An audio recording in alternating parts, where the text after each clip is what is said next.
O nosso papo de hoje é uma comparação da bolsa americana com as bolsas da Europa. Qual será que rendeu mais no longo prazo? É isso que a gente vai ver no vídeo de hoje. Fala galera, aqui é o Felipe. Nesse canal eu te mostro como montar patrimônio em dólar utilizando os ETFs americanos. Então se você gostar desse vídeo, deixa o seu like e se inscreve aqui no canal. Hoje eu vou fazer uma comparação de ETFs da bolsa americana com ETFs das bolsas europeias, ETFs de países emergentes, ETF de países em desenvolvimento e vamos ver quem que ganhou essa competição aí no longo prazo, quem que rendeu mais, quem que valorizou mais. Lembrando que esse vídeo aqui não é recomendação de investimentos, é apenas uma análise pessoal. Então, para começar a nossa análise, eu vou comparar as outras bolsas com a bolsa americana. Para representar a bolsa americana, eu escolhi o ETF VTI, porque os outros ETFs do S&P 500 pegam as 500 maiores empresas, o que já é um excelente marcador, um excelente índice. Mas eu escolhi o ETF VTI porque ele pega a bolsa americana como um todo.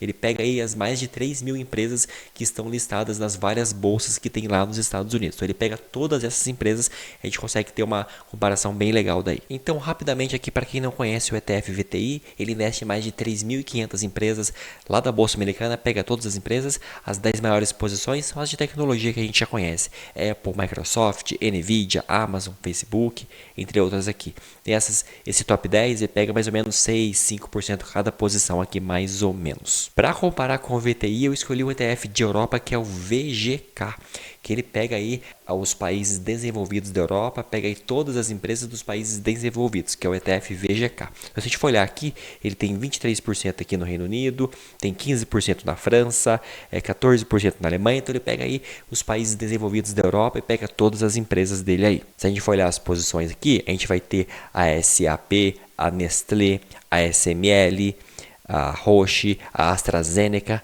né? Então são empresas aí bem famosas aí da Europa. Esse aqui é o top 10 deste ETF. Então aqui eu puxei o gráfico para mais de 20 anos. Em azul o ETF VTI, Bolsa Americana.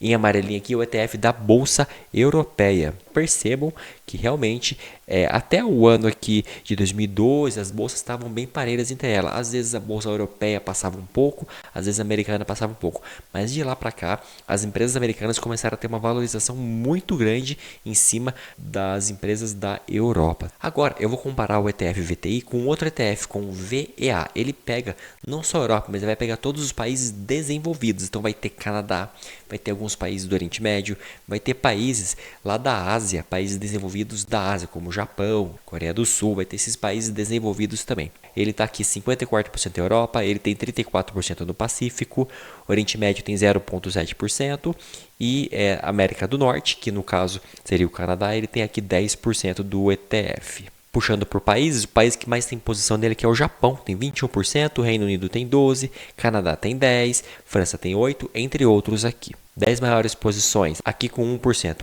SAP, Nestlé, ASML, Roche, a Shell, AstraZeneca, são as mesmas empresas do ano. Se a gente for olhar agora o desempenho, comparando o VTI, que é a bolsa americana, com o VEA, países desenvolvidos do mundo sem os Estados Unidos, a situação é praticamente a mesma. Ficou muito parelho até o ano de 2010, 2012 ali, alguns períodos, esses países até passaram um pouco os Estados Unidos, mas no longo prazo a bolsa americana se valorizou muito, né? A diferença ficou muito grande aqui.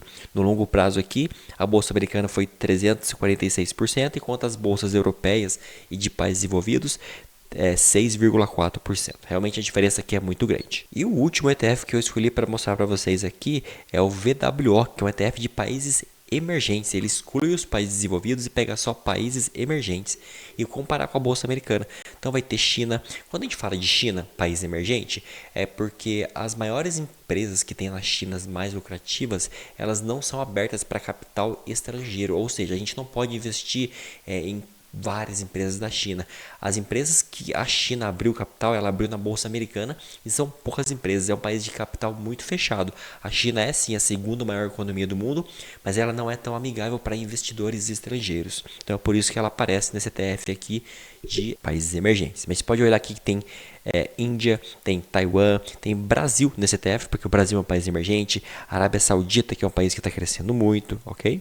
Entre outros aqui, México e tal. Se a gente for olhar as 10 maiores posições desse ETF aqui de países emergentes, então a primeira posição com 7% é a Taiwan Semicondutores, a TSMC, aquela empresa, a maior empresa do mundo de semicondutores. A Tencent está aqui com 4%, o Alibaba, que é o grupo chinês, né, ele está aqui com 3%, entre outros aqui que vão aparecer aqui também. Então aqui comparando o VTI, Bolsa Americana, com o VWO, Países Emergentes, teve um período aqui do ano de 2007, no ano de 2010, que os países emergentes, a bolsa deles valorizou mais do que a bolsa americana, mas quando a gente estica para o longo prazo, para mais de 20 anos, a bolsa americana é uma valorização absurda, a diferença é muito grande, né? Então a bolsa americana aqui 340%, esses países emergentes somente 70% de valorização, é uma diferença muito grande. Então aí fica a questão agora. Então vale a pena investir em Europa, países emergentes, Ásia?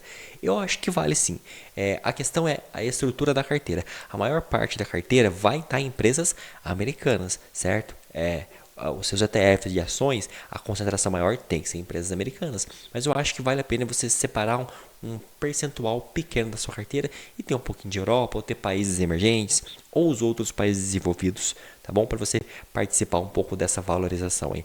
O segredo não é escolher entre um ou outro, o segredo é o percentual, né? É a alocação que você vai fazer. Me fala se você já conhecia esses ETFs, me fala se você investe nos países emergentes, se você investe em outros países sem ser Estados Unidos. No vídeo de hoje é só, se você gostou, deixa o seu like, se inscreve no canal e a gente se vê na próxima.